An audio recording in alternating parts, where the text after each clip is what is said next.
Assalamualaikum warahmatullahi wabarakatuh. Perkenalkan, nama saya Muhammad Damsi Auludin dengan nomor NIM 33322110035. Di sini saya akan mempresentasikan materi tentang kinetika kimia bagian 1. Di bagian 1 ini, saya akan menjelaskan tentang materi kinetika kimia. Yang pertama yaitu pengertian kinetika kimia dan laju reaksi. Yang kedua yaitu persamaan laju reaksi. Yang ketiga yaitu faktor yang mempengaruhi laju reaksi. Dan yang keempat yaitu hukum laju reaksi. Pertama yaitu pengertian. Pengertian kinetika kimia adalah studi tentang laju reaksi kimia, faktor-faktor yang mempengaruhi laju reaksi, dan mekanisme atau rangkaian langkah terjadinya reaksi. Jadi di materi kinetika kimia ini, kita akan mempelajari tentang laju reaksi kimia dan faktor-faktor yang mempengaruhi laju reaksi dan mekanisme yang terjadi pada saat reaksi tersebut. Setelah itu ada pengertian laju reaksi. Laju reaksi adalah kecepatan suatu reaktan bereaksi hingga habis. Jadi, laju reaksi ini yaitu menghitung kecepatan suatu reaktan yang bereaksi hingga habis dan menghasilkan produk. Laju reaksi ini biasanya dinyatakan dalam satuan mol per liter per second atau molaritas per second. Jika kita mengetahui persamaan kimia untuk suatu reaksi, lajunya dapat ditentukan dengan mengikuti perubahan konsentrasi produk atau reaktan apapun yang dapat dideteksi secara kuantitatif. Selanjutnya ada faktor yang mempengaruhi laju reaksi. Yang pertama ada sifat reaktan, yang terdiri dari keadaan fisik zat yang bereaksi, identitas kimia unsur dan senyawa, dan luasnya subdivisi padatan atau cairan. Jadi keadaan fisik zat yang bereaksi ini penting dalam menentukan reaktivitasnya. Contohnya, genangan bensin cair dapat terbakar dengan lancar, tetapi uap bensin dapat terbakar secara eksplosif. Dua cairan yang tidak dapat bercampur dapat bereaksi lambat pada antarmuka mereka, tetapi jika mereka dicampur secara dekat untuk memberikan kontak yang lebih baik, reaksi akan semakin cepat. Yang kedua ada identitas kimia unsur dan senyawa yang mempengaruhi laju reaksi. Contohnya, natrium logam dengan energi ionisasi yang rendah bereaksi cepat dengan air pada suhu kamar. Selanjutnya ada kalsium logam memiliki energi ionisasi yang lebih tinggi dan hanya bereaksi lambat dengan air pada suhu kamar. Yang ketiga ada luasnya subdivisi padatan atau cairan yang menjadi paling penting dalam menentukan laju reaksi. Contohnya, potongan besar logam, dan ketika dibakar, logam tersebut tidak terbakar sepenuhnya atau hanya sebagian, tetapi banyak logam bubuk dengan luas permukaan yang lebih besar, dan karenanya lebih banyak atom yang terpapar oksigen di udara, maka logam tersebut mudah terbakar. Yang kedua, faktor yang mempengaruhi laju reaksi yaitu konsentrasi reaktan.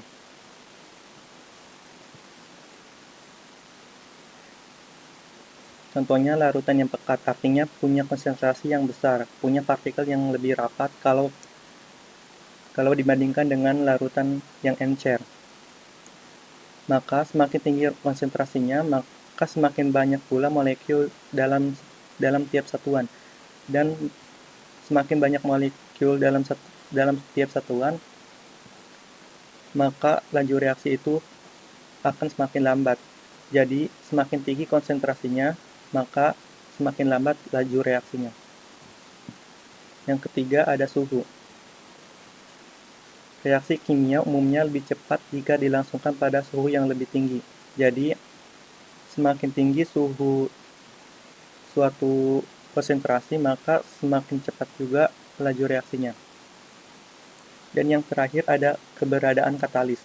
Katalis adalah suatu zat yang mempercepat laju reaksi kimia pada suhu tertentu, tanpa mengalami perubahan atau terpakai oleh reaksi itu sendiri. Contohnya penggunaan katalis CuZn dapat membantu proses produksi gas hidrogen. Sifat dasar Cu dan Zn mudah mengalami korosi, yakni mengikat oksigen, sehingga katalis membantu proses penguraian asam lemak dari bahan produksi, sehingga pembentukan hidrogen lebih cepat.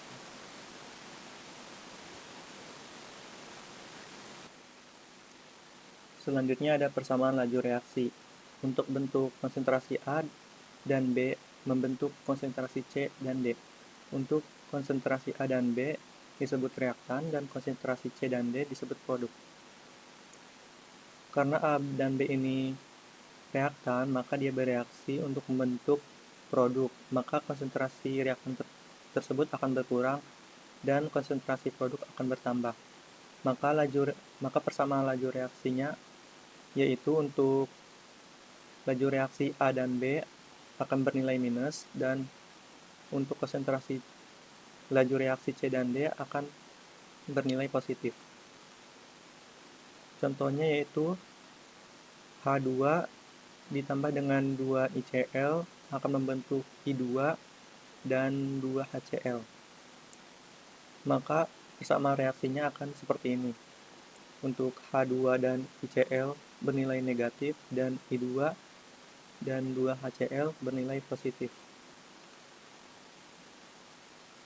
Untuk mencari nilai laju reaksinya, kita tinggal masukkan data dari tabel ini ke dalam persamaan tadi.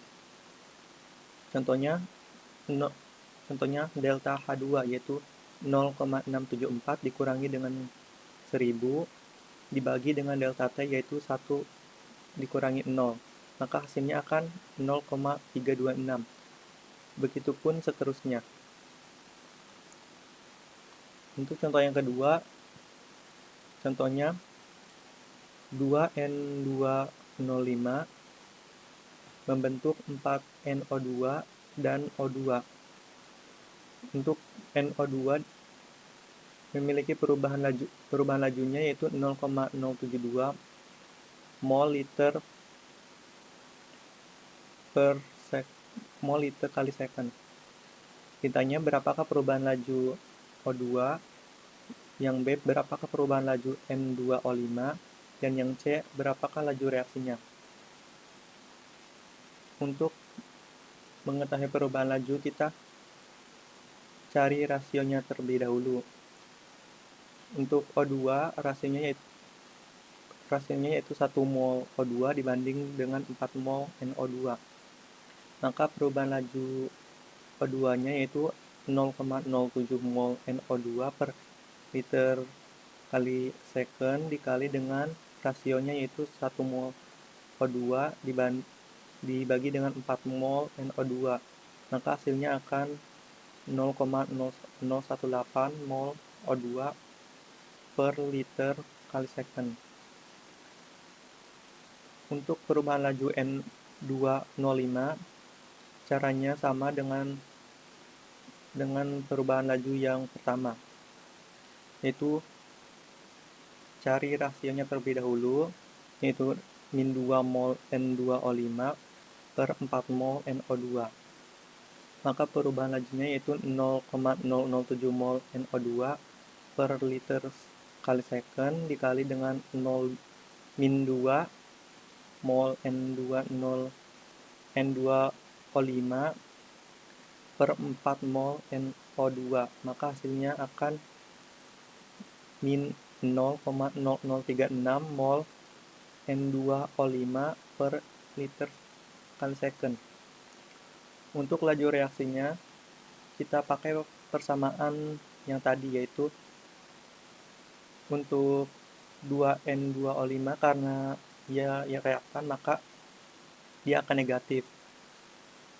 Untuk NO2 dan O2 akan positif. Setelah dimasukkan